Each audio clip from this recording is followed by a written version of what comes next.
أنفسنا ومن سيئات أعمالنا من يهده الله فلا مضل له ومن يضلل فلا هادي له أشهد أن لا إله إلا الله وحده لا شريك له وأشهد أن محمدا عبده ورسوله أما بعد أعوذ بالله من الشيطان الرجيم بسم الله الرحمن الرحيم إن الذين يؤذون الله ورسوله لعنهم الله في الدنيا والآخرة وأعد لهم عذابا مهينا.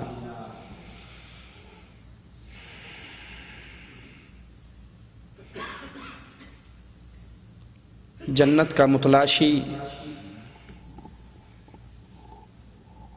دن اور رات اسی سوچ میں مگن رہتا ہے کہ کس طرح اللہ کی جنت کا حقدار میں بھی بن جاؤں.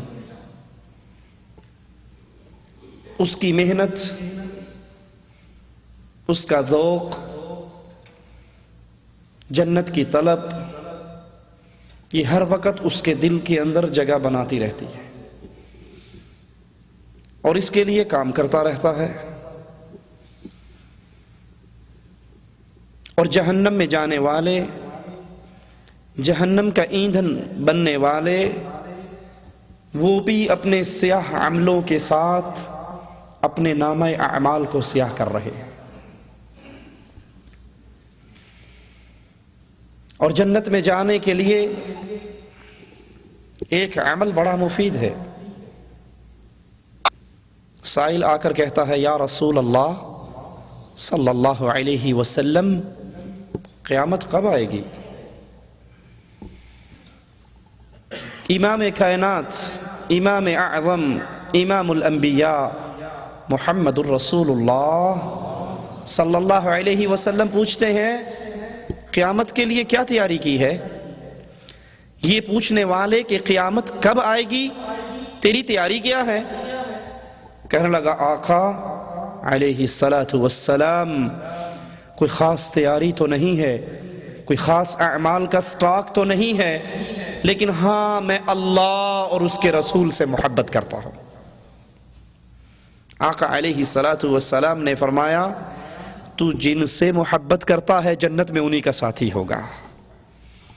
حضرت انس رضی اللہ عنہ وارضہ فرماتے ہیں آقا کی زبان مبارک سے یہ جملے سن کر اسلام لانے کے بعد اتنی خوشی اور کسی بات سے نہیں ہوئی جتنی خوشی اس بات سے ہوئی کہ جو جس سے محبت کرے گا جنت میں اس کا ساتھی ہوگا. لوگوں میں رسول اللہ سے محبت کرتا ہوں، ابو بکر سے محبت کرتا ہوں، عمر سے محبت کرتا ہوں، اور گمان ہے اللہ پر نیک کہ میں ضرور جنت میں ان کا ساتھی بنوں گا.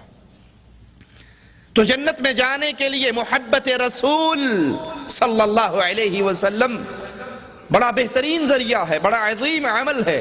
اور اسی طرح جہنم میں جانے کے لیے آقا علیہ الصلاۃ والسلام کے بارے میں غلط جملے کہنا، آپ کی اہانت کرنا، آپ کی توہین کرنا، آپ کی گستاخی کرنا، ہمیشہ کی بربادی کے لیے یہ ایک گناہ ہی کافی ہے.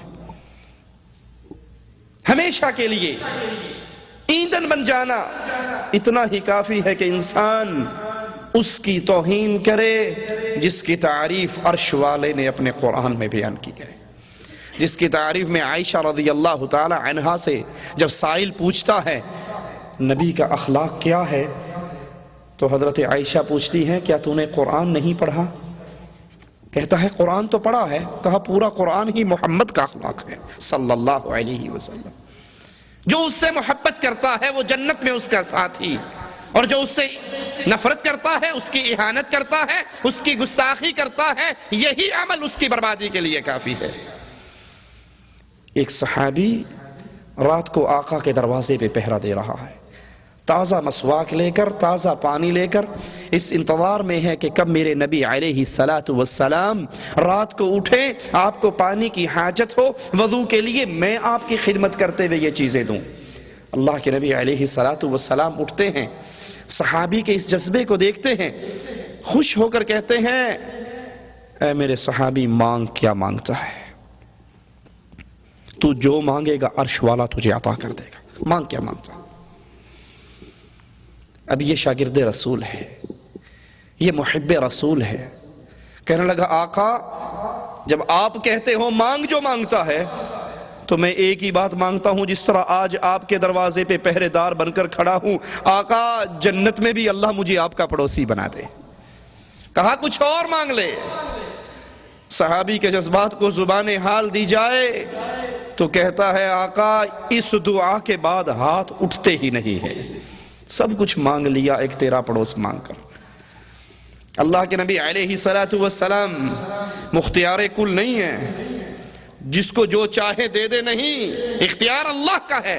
اپنے صحابی سے کہتے ہیں اگر تو اپنی نیت میں سچا ہے تو کثرت سے سجدے کر کر کے میری مدد کر، تیرا یہ عمل مجھے جنت میں تیرا پڑوسی بنا دے گا، تو جنت میں میرا ساتھی بن جائے گا. محبت رسول صلی اللہ علیہ وسلم، یہ کیفیت ہے آپ سے پیار کرنے والوں کی، یہ کیفیت ہے آپ سے محبت کرنے والوں کی. اور گستاخ ہر دور کے اندر اپنے گندے عقائد اور نظریات اور خیالات کا اظہار کرتے رہے ہیں.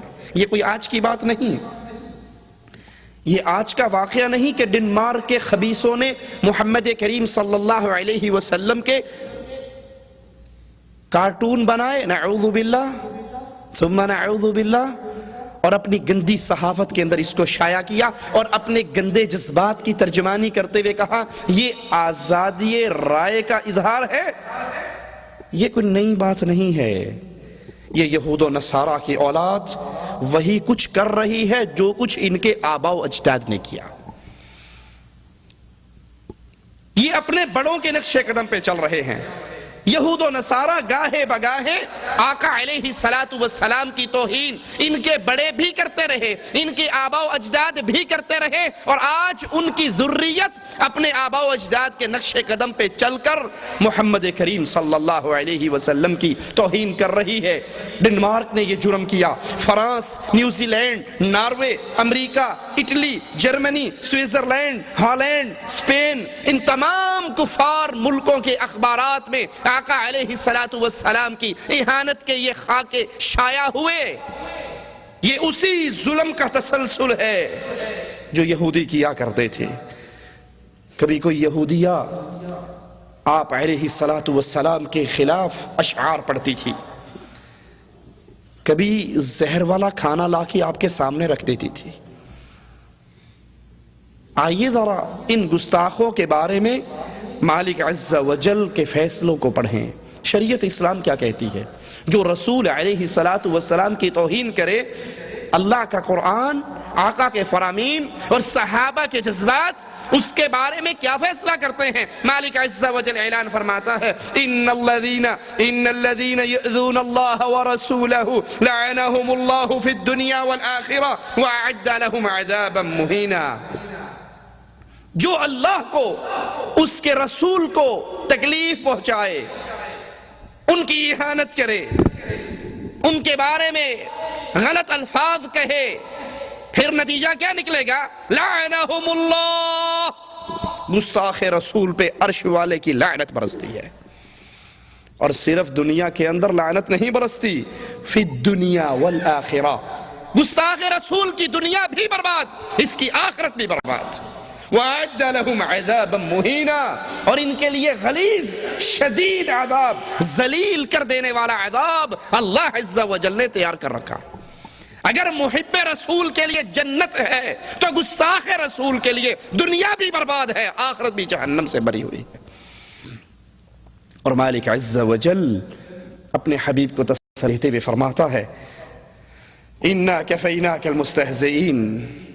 اے رسول علیہ السلام، جو تیری اہانت کرتے ہیں، تیری گستاخی کرتے ہیں، تو فکر نہ کر، ان سے انتقام لینے کے لیے عرش والا کافی ہے.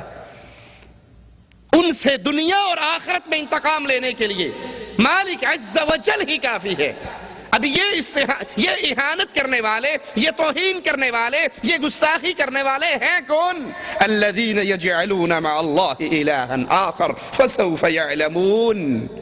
یہ وہ ہیں جنہوں نے اللہ کے علاوہ اپنے الہ پکڑ رکھے ہیں۔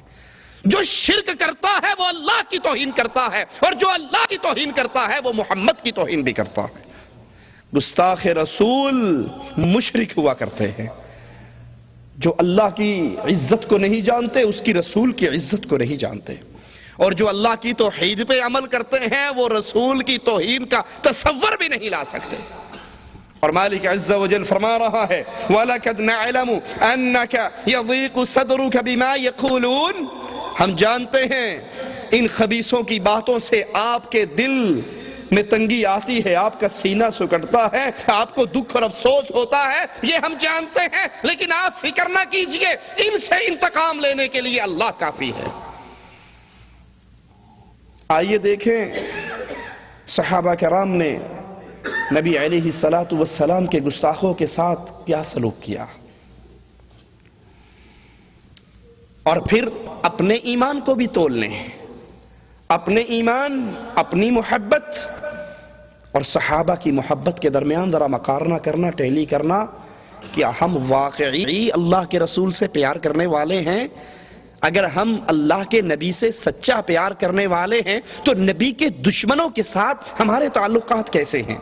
نبی کی توہین کرنے والوں کے ساتھ ہمارے معاملات کیسے ہیں؟ ہماری زندگی کیسی گزر بسر ہو رہی ہے؟ کیا ان کے بارے میں ہمارے دل میں وہی نفرت ہے، وہی انتقام ہے، وہی بغض و حسد اور عداوت ہے جو صحابہ کے دلوں میں تھی؟ اگر وہی ہے تو ہم پھر صحابہ کو ماننے والے ہیں، ہم صحابہ کے نقش قدم پہ چلنے والے ہیں، اور اگر نہیں ہم دنیا کے معاملات میں آ کر محبت رسول کو، محبت الہ کو ایک سائیڈ پر رکھ کے اپنے معاملات ڈن کرتے ہیں تو پھر سمجھ لیجئے ہم محبت رسول کے جھوٹے دعوے دار ہیں، ہمارا دعویٰ سچا نہیں ہے۔ اگر اپنی بیٹی کا رشتہ دیتے ہوئے ہم نہیں سوچتے جس کے ساتھ رشتہ کر رہے ہیں یہ کون ہے، یہ رسول سے پیار کرتا ہے یا رسول سے نفرت کرتا ہے؟ ہم یہ تو دیکھتے ہیں ڈاکٹر صاحب ہے، انجینئر صاحب ہیں، لیکن یہ نہیں دیکھتے اس کا چہرہ محمدی ہے یا مجوسی ہے۔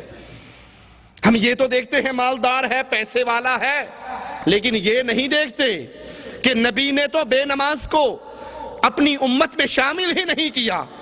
سلام پھیرا، ایک بیٹھا ہوا پیچھے نماز نہ پڑھنے والا، پوچھا تو نے نماز ہمارے ساتھ کیوں نہیں پڑھی؟ کیا تو مسلمان نہیں ہے؟ آقا کے سوال پہ غور کرنا، تو نے ہمارے ساتھ نماز نہیں پڑھی، کیا تو مسلمان نہیں ہے؟ مطلب کیا ہوا کہ جو نماز نہیں پڑھتا وہ مسلمان نہیں ہے، اور جو نماز پڑھتا ہے وہ امت محمدیہ میں ہے۔ اپنی بیٹی کا رشتہ دیتے ہوئے کبھی مجھے یہ فکر بھی ہوئی ڈاکٹر، انجینئر، پروفیسر، مالدار، کوٹھی دکان والے کی تلاش تو ہے، کیا یہ تلاش بھی ہے کہ یہ محمد کی سنتوں پہ چلنے والا ہے یا نہیں؟ آئیے ابو داؤد میں روایت ہے، ایک یہودیہ رسول اللہ صلی اللہ علیہ وسلم کو گالیاں دیا کرتی تھی، ایک صحابی نے اس کا گلا گھونٹ کے اس کو مار ڈالا۔ مارنے کے بعد آقا کو اطلاع دی، اللہ کے رسول صلی اللہ علیہ وسلم نے اس کے خون کو رائیگاں قرار دے دیا کہ جو نبی کی توہین کرے، اسلام حکم ہی یہ دیتا ہے کہ گستاخ رسول کو دھرتی پہ زندہ رہنے کی اجازت نہ عرش والے نے دی ہے نہ مدینے والے نے دی ہے۔ عبداللہ ابن عباس رضی اللہ عنہ وارضاہ فرماتے ہیں، ایک نابینا کی ایک لونڈی ام ولد، وہ آقا علیہ السلام کی توہین کیا کرتی، یہ نابینا اس کو منع کرتا، اس کو روکتا، اس کو ڈانٹتا، لیکن وہ باز نہ آتی۔ یہ جتنا منع کرتا وہ اتنی بھڑکتی اور آقا کی اتنی توہین زیادہ کرتی۔ ایک رات اس نے بھالا لے کر اس کے پیٹ میں مارا اور اتنی زور سے دبایا کہ بالآخر تڑپتی ہوئی وہ مر گئی۔ صبح ہوئی، فجر کی نماز کے بعد رسول اللہ صلی اللہ علیہ وسلم نے کہا، میں اس آدمی کو قسم دیتا ہوں جس نے رات جو کیا ہے، میں اس کو قسم دیتا ہوں کہ وہ کھڑا ہو جائے۔ یہ نابینا صحابی کھڑے ہو گئے، کہنے لگے یا رسول اللہ صلی اللہ علیہ وسلم، میں نے اس کو بڑا منع کیا تھا، میں اس کو روکا کرتا تھا، اے آقا اس میں سے چاند کی طرح چمکتے ہوئے اللہ نے 2 بیٹے مجھے دیے تھے، بڑے خوبصورت میرے بچے تھے، اس میں سے وہ میرے بچوں کی ماں تھی، میں اس کو منع کرتا تھا، وہ باز نہیں آتی تھی، آقا میں اس دھرتی پہ اس چھت کے نیچے زندہ نہیں رہ سکتا جہاں آپ کا گستاخ بھی ہو اور آپ کا محب بھی ہو، میں نے اس کو قتل کیا ہے، میں نے اس کو مارا ہے۔ رسول اللہ صلی اللہ علیہ وسلم فرماتے ہیں، یہ اپنا جوال بند کر دیں یا باہر چلے جائیں؟ جوال سننے کا اتنا شوق ہے تو مسجد میں آنے کی کیا ضرورت ہے؟ لا حول ولا قوت الا باللہ۔ رسول اللہ صلی اللہ علیہ وسلم فرماتے ہیں، تم گواہ رہو اس عورت کا خون رائگاں ہے، کوئی 2 سینگ والے آپس میں اپنے سینگ نہ ٹکرائیں، اس مسئلے میں کوئی کسی سے نہ جھگڑے، میں محمد علیہ السلام اس عورت کے خون کو رائگاں قرار دیتا ہوں، جو رسول کی توہین کرتی ہے اس کی سزا یہی ہے۔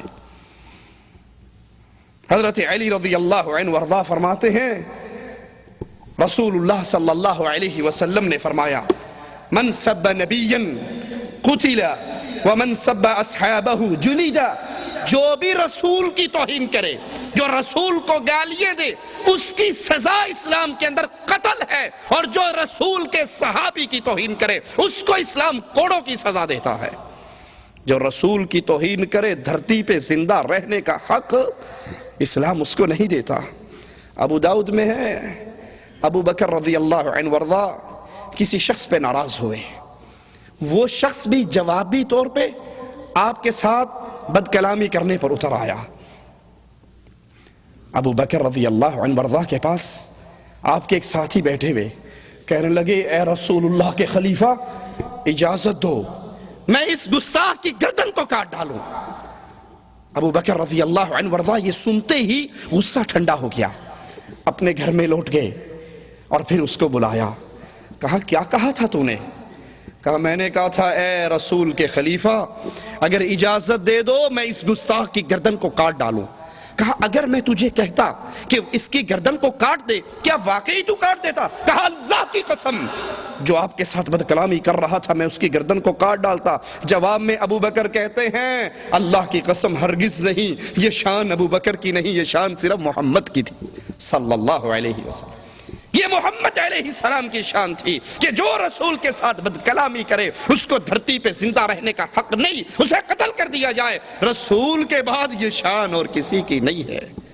رسول کے گستاخ کو اللہ کا قرآن، نبی کا فرمان، صحابہ کا ایمان اس کو دھرتی پہ زندہ رہنے کی اجازت نہیں دیتا۔ اسماء بنت مروان بنی امیہ بن زید کے خاندان سے تھی، آقا علیہ السلام کو تکلیف دیا کرتی تھی، اسلام میں عیب نکالتی، نبی کے خلاف لوگوں کو اکساتی ابھارتی۔ اللہ کے نبی بدر کے معرکے میں گئے اور یہ آقا کے خلاف بازار گرم کر رہی۔ عمیر بن عدی اللہ سے نظر مانگتے ہیں، اے اللہ اگر تو نے میرے رسول صلی اللہ علیہ وسلم کو واپس سلامتی کے ساتھ لوٹا دیا میں اس عورت کو قتل کر ڈالوں گا۔ نظر مانتے ہیں، آقا علیہ السلام بدر سے واپس آتے ہیں، فتح سے ہمکنار ہوتے ہیں، یہ صحابی اس عورت کو واصل جہنم کرنے کے لیے اٹھتے ہیں، اپنی نظر کو پورا کرنے کے لیے۔ یہ اپنے قبیلے میں اپنے گھر میں صحن میں بچوں کے ساتھ سوئی ہوئی، ایک بچہ اس کی چھاتی پہ لیٹا ہوا، اس بچے کو ہٹاتے ہیں، تلوار بلند کرتے ہیں، اس کے سینے پہ رکھ کے اس کی کمر سے پار نکال دیتے ہیں۔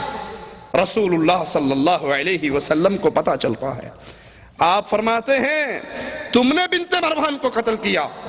یہ صحابی ڈر گئے کہ میں نے تو اللہ کے رسول سے اجازت نہیں لی تھی، کہیں آپ میرے اس عمل سے ناراض تو نہیں ہوئے؟ تو کہنے لگے ہاں اللہ کے نبی صلی اللہ علیہ وسلم یہ آپ کی توہین کرتی تھی اور آپ کا محب آپ کے گستاخ کو برداشت نہیں کیا کرتا، میں نے اس کو قتل کیا۔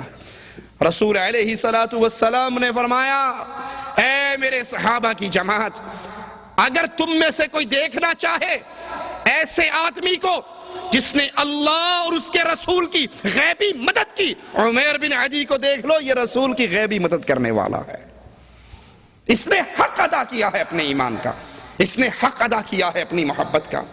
ایک عورت آقا علیہ الصلوۃ والسلام کو گالیاں دیا کرتی تھی۔ آج کے ڈنمارک کے اخباروں میں جو بکواس چھپی ہے وہ تازی بات نہیں، یہ یہود و نصارہ کی آباء و اجداد کے کرتوت ہیں۔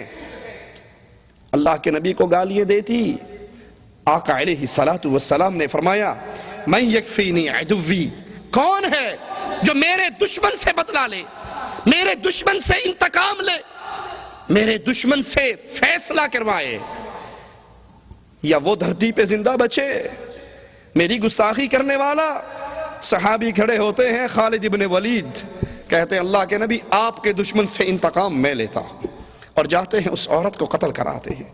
عبداللہ ابن عباس فرماتے ہیں ان رجلا من المشرکین شتم رسول اللہ صلی اللہ علیہ وسلم فقال رسول اللہ صلی اللہ علیہ وسلم من یکفینی عدوی فقام الزبیر بن العوام فقال انا یا رسول اللہ صلی اللہ علیہ وسلم۔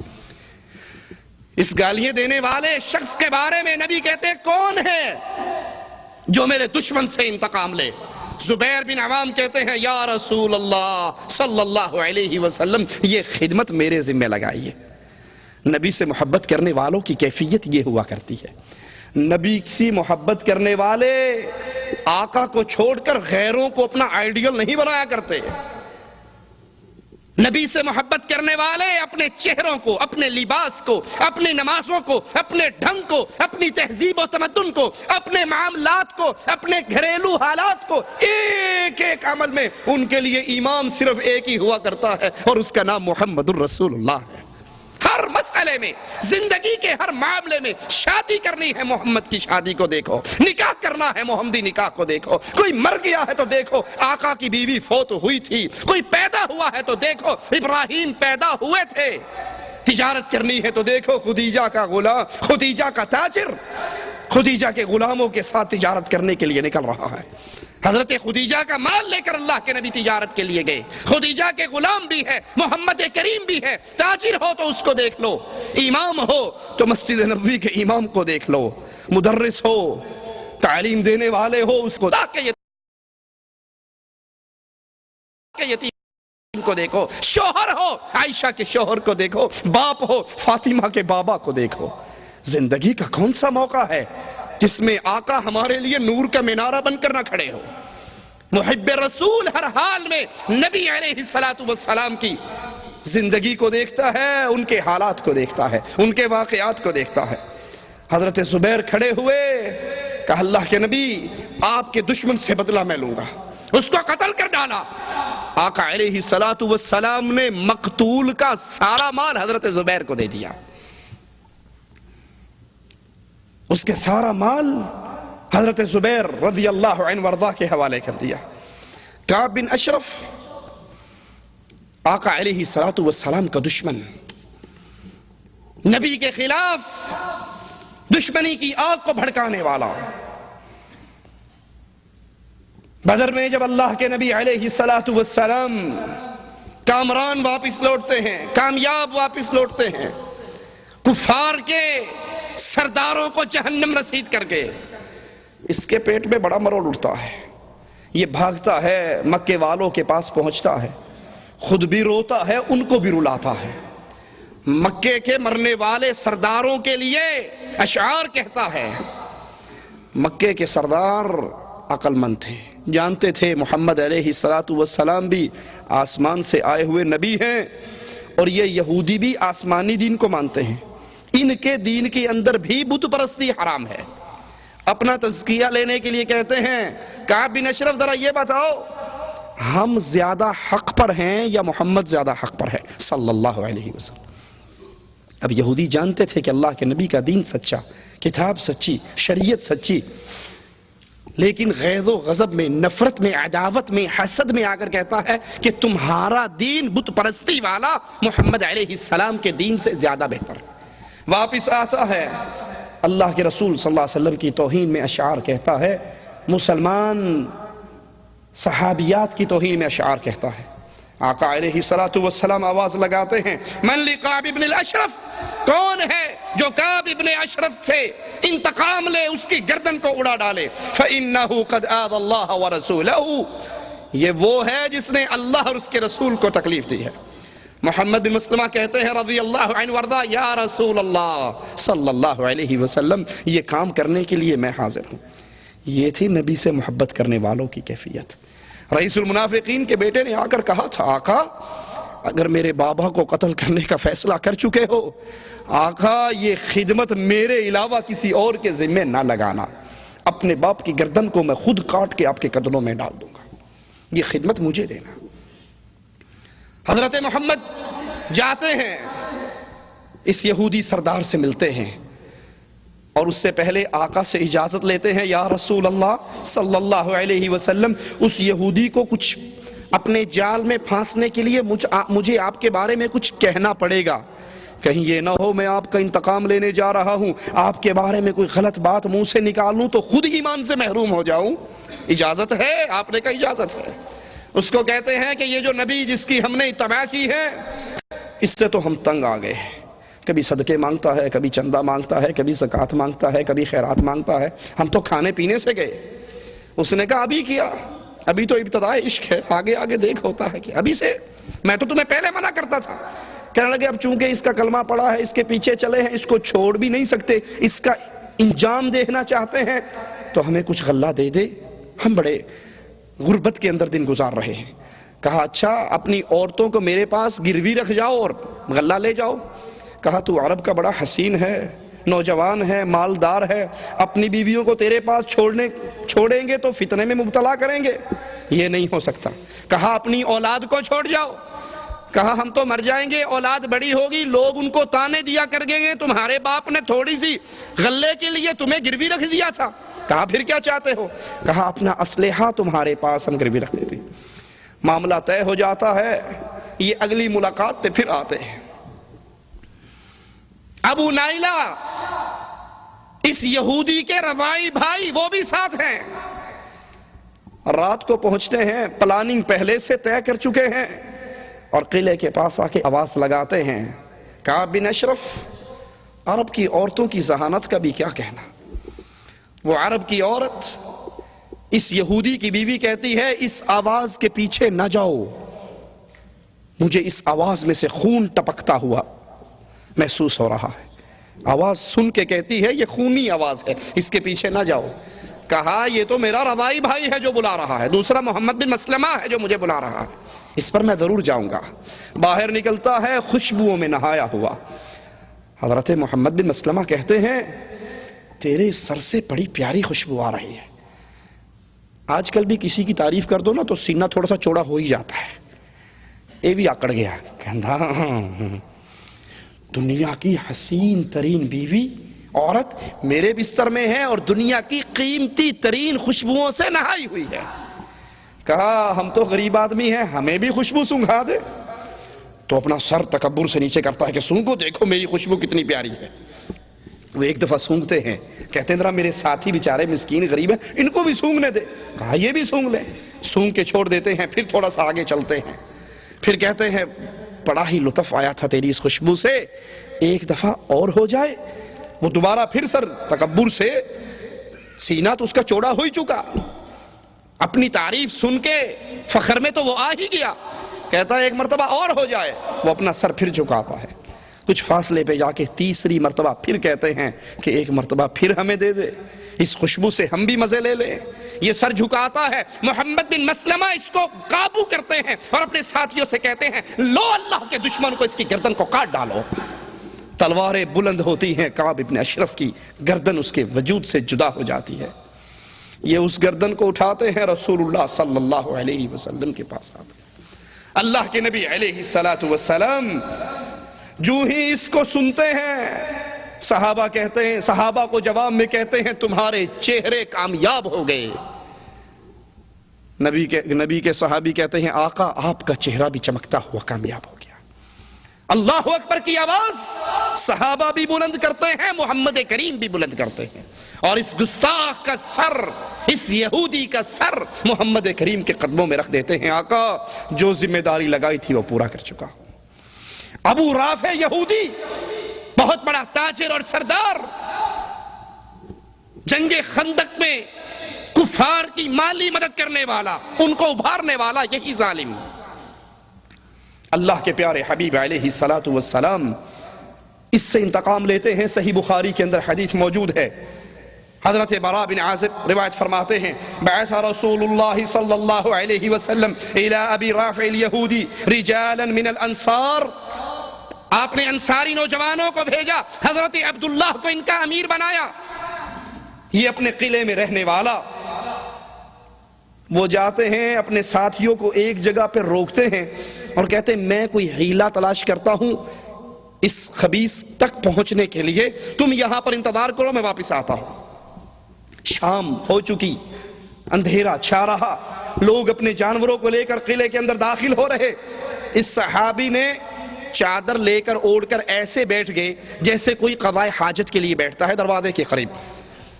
دربان کہنے لگا او بھلے آدمی اندر آنا ہے تو آ جا, میں دروازہ بند کر لوں گا, پھر ساری رات باہر پڑا رہے گا. تو یہ اپنا جسم چھپا کے, چہرہ چھپا کے داخل ہو جاتے ہیں. وہ تالا لگاتا ہے, چابی ایک تاکدان میں رکھتا ہے, یہ صحابی اس کو اچھی طرح دیکھ لیتے ہیں. اور جب قصہ گو شعراء ابو رافع کے پاس سے اٹھ کے نکل جاتے ہیں, وہ اپنے محل میں اکیلا ہوتا ہے, یہ صحابی داخل ہوتے ہیں. ذرا محبت رسول کا اندازہ کیجئے, جس دروازے کو کھولتے ہیں اندر داخل ہو کے اس کی کنڈی لگا لیتے ہیں. کیوں؟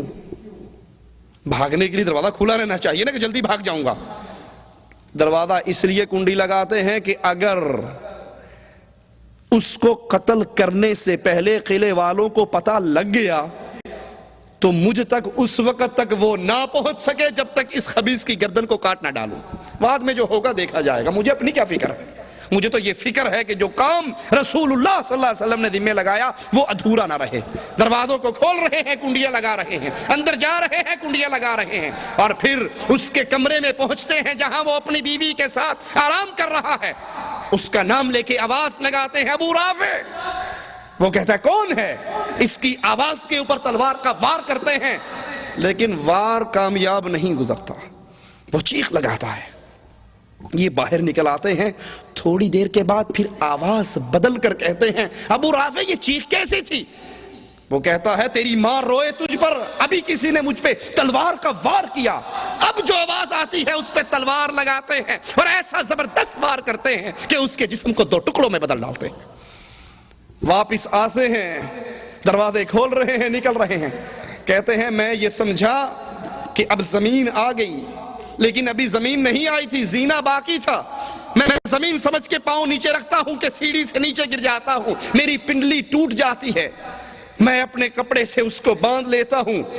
قلعے سے باہر نکل کر بھاگتا نہیں ہوں, بلکہ وہاں دیوار کے پاس بیٹھ کے انتظار کرتا ہوں کہ میں اس وقت تک نہیں جاؤں گا جب تک مجھے یہ یقین نہ ہو جائے کہ محمد علیہ السلام کا دشمن قتل ہو چکا ہے. فجر ہوتی ہے, ایک یہودی دیوار پہ چڑھ کے اعلان کرتا ہے میں ابو رافع یہودی کی موت کا اعلان کرتا ہوں. وہ اصل کاروائی کرنے والے سارے انتظار میں بیٹھے ہیں, کمانڈر صاحب کب آئیں تو حملہ کریں. یہ جا کر کہتے ہیں اس ظالم کا سر میں اکیلا ہی کاٹ آیا ہوں. رسول اللہ صلی اللہ علیہ وسلم کے پاس پہنچتے, اللہ کے نبی علیہ الصلوۃ والسلام کو اپنی ٹوٹی ہوئی پنڈلی دکھاتے ہیں. آقا اس پنڈلی پہ ہاتھ لگاتے ہیں.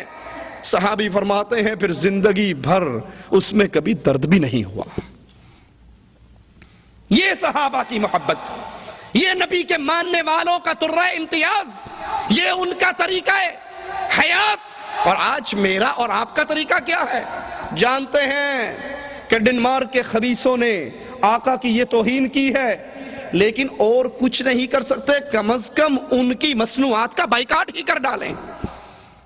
اور کچھ نہیں کر سکتے, ان سے نفرت کا اظہار کرنے کا یہی طریقہ اپنا لیں کہ ان کے ملکوں کی بنی ہوئی چیزوں کو ہم خریدنے کے لیے تیار نہیں. کچھ تو اپنے ایمان کی حرارت کا ثبوت ہم بھی دیں.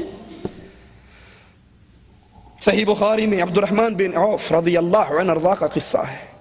کہتے ہیں بدر کے لیے صفیں لگی ہوئی, میں دائیں طرف دیکھتا ہوں ایک نوجوان بچہ نظر آتا ہے, بائیں طرف دیکھتا ہوں انٹرینڈ ایک نوجوان بچہ نظر آتا ہے.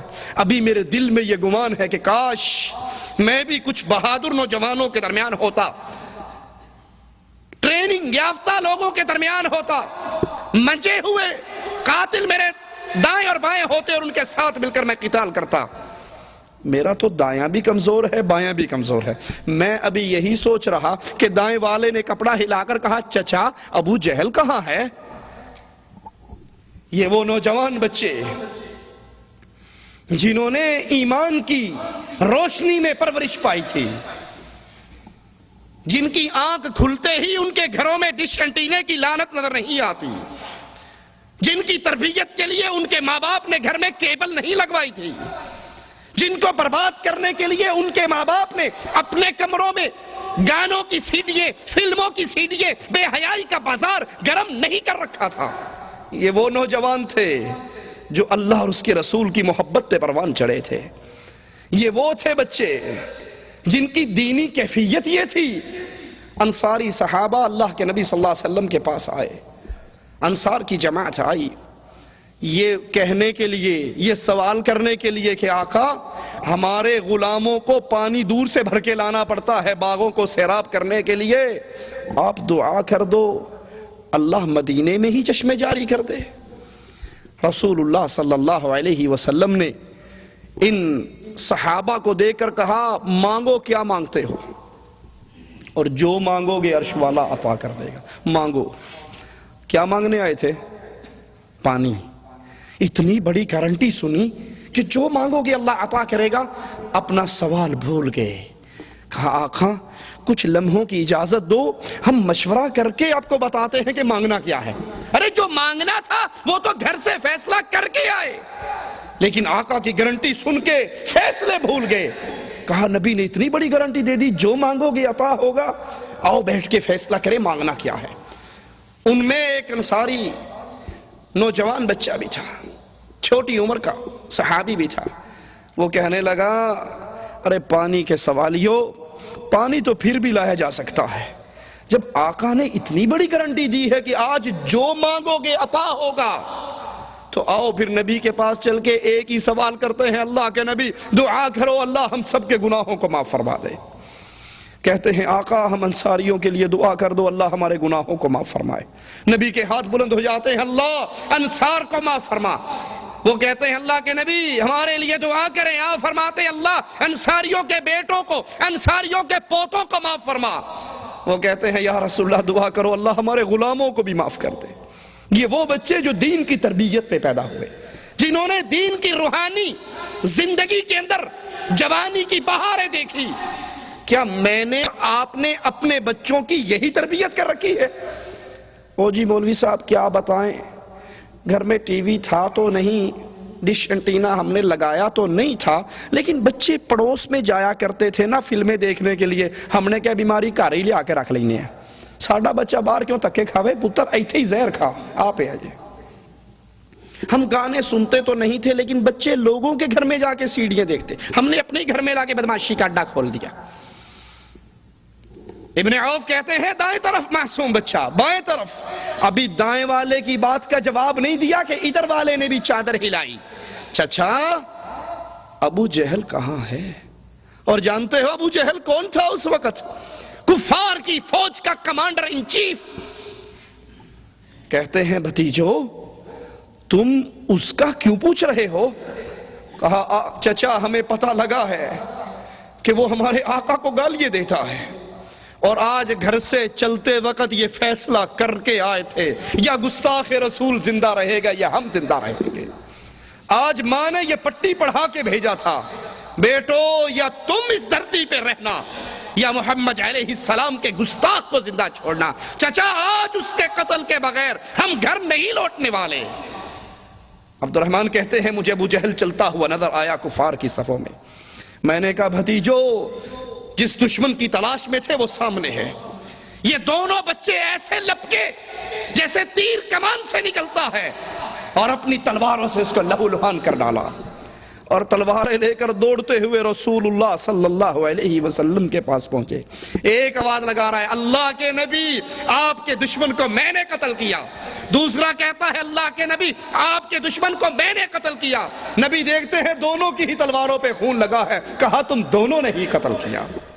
مسلمانوں کی کیفیت، مسلمانوں کا طرز عمل، مسلمانوں کا سلوک نبی کے گستاخ کے ساتھ یہ ہوا کرتا ہے. اور آقا علیہ الصلوۃ والسلام مکہ کو فتح کرتے ہیں، معافیوں کی بہاریں ہیں، جو آ رہا ہے معاف کر رہے ہیں، لیکن اپنے گستاخ کے بارے میں نبی اس دن بھی، جس دن رحمت سیلاب کی طرح برس رہی تھی، بہ رہی تھی، اس دن بھی آقا کہتے ہیں 6 آدمیوں کا نام لے کر، ان وجدتموہم تحت استار الکعبہ فاقتلوہم، ارے یہ میں ان کے نام لے رہا ہوں، اگر یہ تمہیں کعبے کے پردے کے پیچھے چھپے ہوئے ملے تو وہاں بھی قتل کر دینا۔ اسلام گستاخ رسول سے صرف معافی پسند نہیں کرتے، برداشت نہیں کرتے کہ آج نبی کی توہین کی ہے تو معافی کر لو، معافی مانگ لو، جی ہم سے غلطی ہوگی۔ اور جب مسلمان کمزور ہوں، نبی کے دشمن سے انتقام نہ لے سکیں، تو پھر یاد رکھو اس وقت رب اپنے نبی کے دشمن سے انتقام لیا کرتا ہے۔ صحابہ جنگ کے لیے کفار کے سامنے آتے ہیں، حضرت حسان رضی اللہ عنہ وارضاہ روایت فرماتے ہیں، کفار کی فوج میں سے ایک کافر آگے بڑھتا ہے اور رسول اللہ صلی اللہ علیہ وسلم کو گالیاں دینا شروع کر دیتا ہے۔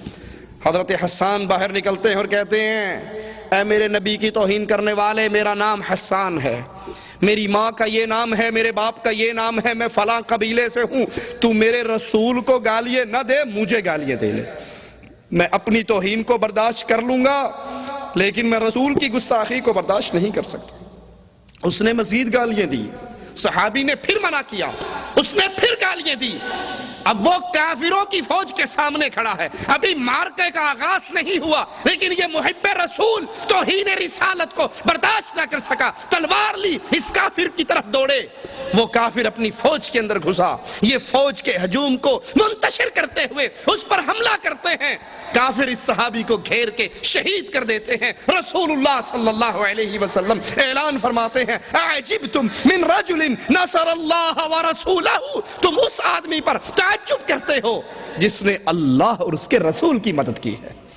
یہ رسول کی مدد میں، یہ رسول کی نصرت میں، یہ آپ کے دشمن کو مارنے کی کوشش میں بھاگنے والا اللہ کے دربار میں شہادت پا جاتا۔ ابو لہب کے بیٹے نے پیارے حبیب علیہ السلام کی توہین کی تھی، آپ کی طرف تھوکا تھا، تو رسول اللہ صلی اللہ علیہ وسلم نے کہا تھا، اللہ اپنے کتوں میں سے ایک کتا محمد کے گستاخ کے اوپر مسلط کر دے۔ یہ شام اپنے باپ کے ساتھ قافلے کے ساتھ نکلا، جہاں پڑاؤ کیا وہاں پر کہنے والوں نے کہا رات کو یہاں سے درندے گزرتے ہیں، یہ درندوں کا گزرگاہ ہے۔ سوچئے ایک جملہ بڑا عجیب ہے، کافر ہے کہنے والا، ابو لہب ہے، کہتا ہے میرے بیٹے کی موت کی بددعا مکے میں محمد رسول صلی اللہ علیہ وسلم نے کی تھی، مکہ میں ہے وہ، اور میں ڈرتا ہوں کہیں وہ بددعا پوری نہ ہو جائے۔ کافر کو نبی کی بات پہ یقین، سوچیے اللہ کے لیے، کافر کو نبی کی بات پہ یقین ہے، مجھے اور آپ کو بھی اللہ کے رسول صلی اللہ علیہ وسلم کی باتوں پر یقین ہے۔ وہ کافر ہے لیکن اسے یقین ہے کہ جو بددعا محمد رسول صلی اللہ علیہ وسلم نے کی تھی وہ پوری نہ ہو جائے، اس کو تو یقین ہے۔ کیا مجھے اور آپ کو بھی یقین ہے؟ ہمیں ڈاکٹر کی بات کا یقین آ جاتا ہے، رسول کی بات پر یقین۔ مثال کے طور پہ کسی شخص کو معدے میں السر ہو اور ڈاکٹر کہہ دے کہ لال مرچیں آپ نے نہیں کھانی، اب اس کی بیگم اگر لال مرچوں والا کھانا بنا کر لے آئے، یہ کھا لے گا؟ سوچئے کھا لے گا یہ؟ کیا وہی پلیٹ بیگم کے منہ پہ نہیں مارے گا؟ کیا اس سے ناراض نہیں ہوگا؟ کیا اس سے جھگڑا نہیں کرے گا؟ ڈاکٹر نے کہا ہے کہ لال مرچیں کھانے سے تمہارا السر بڑھ سکتا ہے، تم مزید بیمار ہو سکتے ہو، تو مجھے مارنا چاہتی ہے؟ جو ڈاکٹر نے کہا ہے اس کے خلاف عمل کرتی ہے۔ سگریٹ پینے والے کو ڈاکٹر کہہ دے جناب کینسر ہو گیا ہے، یہ اور پیو گے تو جلدی نکل جاؤ گے، اب اس کی دنیا منتیں کر لے لیکن وہ سگریٹ پینے کے لیے تیار۔ جس چیز سے ڈاکٹر نے منع کر دیا، آپ بی پی کے پیشنٹ ہو، ہائی بلڈ پریشر ہے آپ کو، نمک کھاؤ گے تو شوٹ کر جائے گا، فالج کا خطرہ ہے، اب یہ زندگی بھر نمک کے قریب نہیں جائے گا، کیوں؟ ڈاکٹر نے کہہ دیا۔ ارے رسول اللہ صلی اللہ علیہ وسلم کی باتوں پر اتنا بھی یقین نہیں جتنا ہمیں ڈاکٹر کی باتوں پہ یقین ہے. اللہ کے نبی حکم دیتے ہیں وَاعْفُوا اللِّحَىٰ، داڑھیوں کو معاف کر دو، داڑھیوں کو معاف کر دو، داڑھیوں کو معاف کر دو. وَفِّرُوا اللُّحَىٰ، ان کو زیادہ کرو. وَفِّرُوا وَيْكَثِّرُوا، ان کو بڑھاؤ، ان کو زیادہ کرو. نبی کا حکم ہے، میں بھی سنتا ہوں، آپ بھی سنتے ہیں. نبی کا حکم ہے من تشبہ بقوم فہو منہم، جو جس قوم کی مشابہت کرتا ہے قیامت کو انہی میں سے اٹھے گا. کتنے ہیں ہم میں سے جن کے گھروں کو دیکھو تو یہودی کے گھر اور اس مسلمان کے گھر میں کوئی فرق نظر نہیں آتا. کتنے ہیں جن کی تجارت کو دیکھو. کیا کرتے ہو صاحب؟ ہاں جی بینک کے اندر آفیسر ہوں. ارے یہ بینک سود کا کاروبار نہیں کرتا. ہاں جی مولوی صاحب پیٹ بھی تو پالنا ہے نا، کیا کروں؟ پھلوں کی ریڑھی لگا کر غربت چٹنی کے ساتھ گزارا کر لے، یہ گزر جائے گی. اگر توہین رسالت کرتے ہوئے، رسول کی مخالفت کرتے ہوئے، رسول کے حکموں کو چھوڑتے ہوئے، ان سے ٹکراتے ہوئے زندگی اچھی گزار بھی لی، اگلے جہان میں زندگی کیسی گزرے گی؟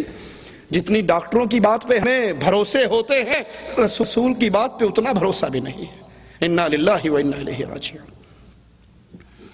اس کافر کو یقین تھا. کہا رسول اللہ صلی اللہ علیہ وسلم نے، محمد الرسول اللہ نے تو ہی دعا کی تھی میرے بچے کی حفاظت کرو. کفار نے اپنے اونٹوں کو ابو لہب کے بچے کے گرد بٹھایا اور اس کو اس کے اپنے قافلے کے درمیان سنایا.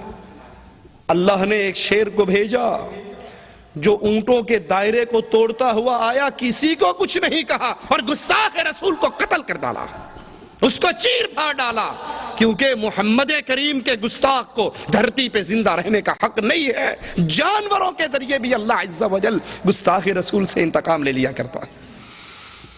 ایک شخص مسلمان ہوتا ہے عیسائیوں سے، اللہ کے نبی کا کاتب بن جاتا ہے، آپ کے لیے وحی لکھتا ہے، پھر مرتد ہو جاتا ہے اور عیسائیوں میں جا کر کہتا ہے رسول اللہ صلی اللہ علیہ وسلم کو کچھ نہیں پتا سوائے ان باتوں کے جو میں نے لکھ کر اس کو بتائی ہے، اور کچھ نہیں جانتا.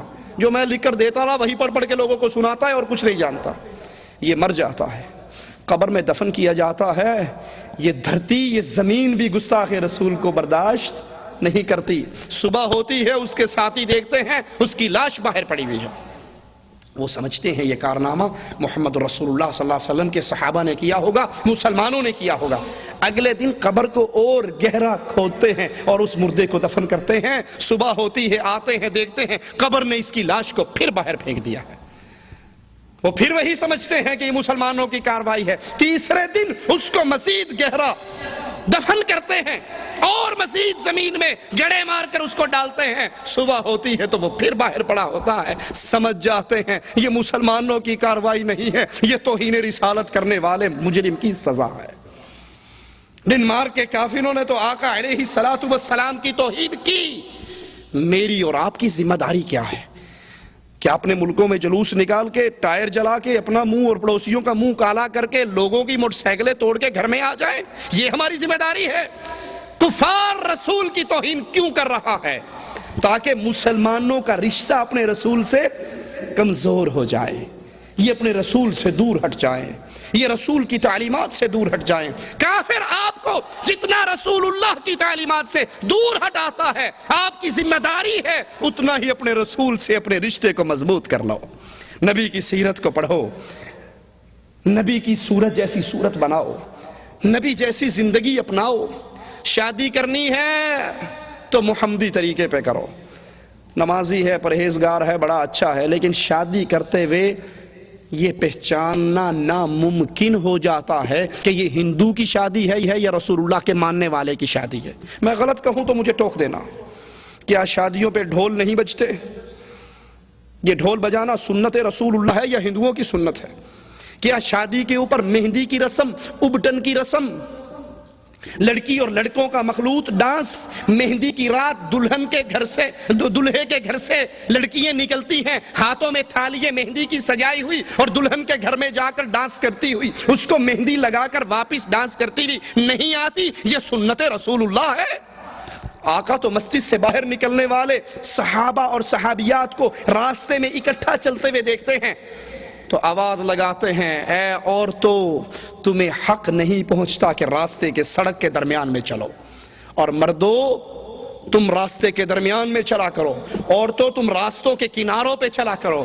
راوی حدیث کہتا ہے یہ ایک فرمان سننے کے بعد عورتوں کی یہ کیفیت ہو گئی کہ جب وہ چلتی ان کے کپڑے، ان کے دوپٹے دیواروں کے پتھروں میں اٹک جایا کرتے تھے۔ وہ تو اس اختلاط کو برداشت نہیں کرتے جو مسجد رسول سے نکلا ہے، اور آپ کی اور میری شادی پر پردے کے سارے معاملات ختم کہ آج خوشی کا دن ہے، جو جی چاہتا ہے کرتے ہیں۔ نبی کی نصرت کا طریقہ کیا ہے؟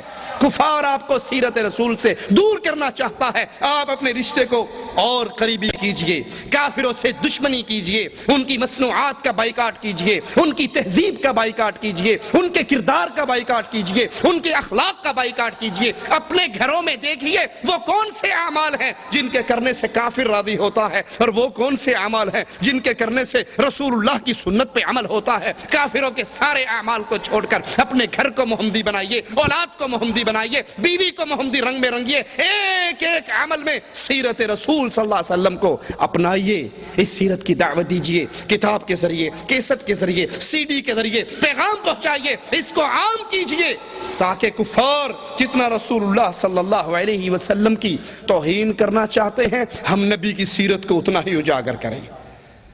اور جو دعوت رسول اللہ صلی اللہ علیہ وسلم ساری زندگی دیتے رہے، قولوا لا الہ الا اللہ کی دعوت، اللہ کی توحید کی دعوت، اس دعوت کو کمر بستہ ہو جائیے، گلی گلی کوچے کوچے میں ایک آوازے کو بلند کر دیجئے، لوگو لا الہ الا اللہ، اللہ کے علاوہ نہ کوئی مشکل کشا ہے، نہ حاجت روا ہے، نہ غوث اعظم ہے، نہ بگڑی بنانے والا ہے، نہ بری کرنے والا ہے، نہ غریب نواز ہے، نہ بندہ نواز ہے، نہ بندہ پرور ہے، نہ لجپال ہے، پالنے والا بھی اللہ، کھلانے والا بھی اللہ، پلانے والا بھی اللہ، اولاد دینے والا بھی اللہ۔ جب یہ ساری صفتیں اللہ کی ہیں تو پھر عبادت کے لائق صرف ایک اللہ کی ذات ہے، اس کے علاوہ کسی اور کی عبادت نہیں ہو سکتی۔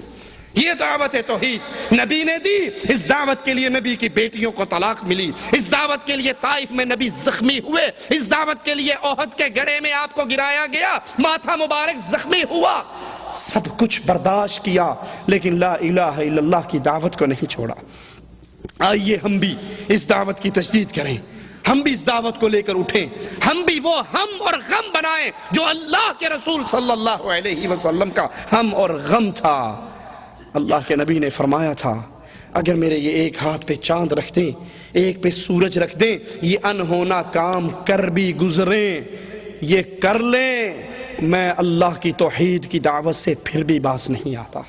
اللہ سے دعا ہے اللہ ہماری خطاؤں کو معاف فرمائے، اللہ ہماری سیاہکاریوں کو معاف فرمائے، اللہ ہمیں توحید پہ قائم اور دائم رکھے، اللہ ہمیں رسول اللہ صلی اللہ علیہ وسلم کی سنت پہ عمل کرنے کی توفیق عطا فرمائے، اللہ ہمیں اپنی نماز، اپنا روزہ، حج، زکوٰۃ، نکاح، طلاق، لباس، گھر بار، تجارت، شادی بیاہ، زندگی کے ہر مسئلے میں اللہ ہمیں محمدی بنائے، محمد کے نقش قدم پہ چلائے صلی اللہ علیہ وسلم، اور اس حال میں موت دے اللہ ہم سے راضی ہو، ہم اپنے اللہ سے راضی ہوں۔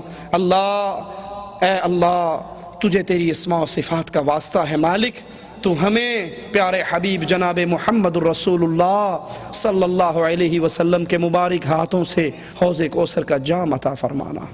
اے اللہ ہمیں ہمارے نبی کے جھنڈے کے نیچے جنت میں ان کا پڑوسی بنا دینا۔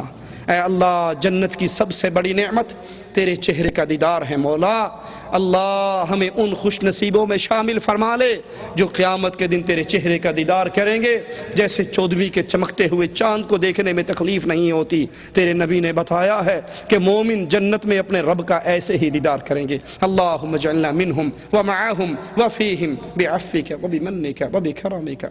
اقول قولی ھذا واستغفر اللہ لی ولکم ولسائر المسلمین فاستغفروہ انہ هو الغفور الرحیم۔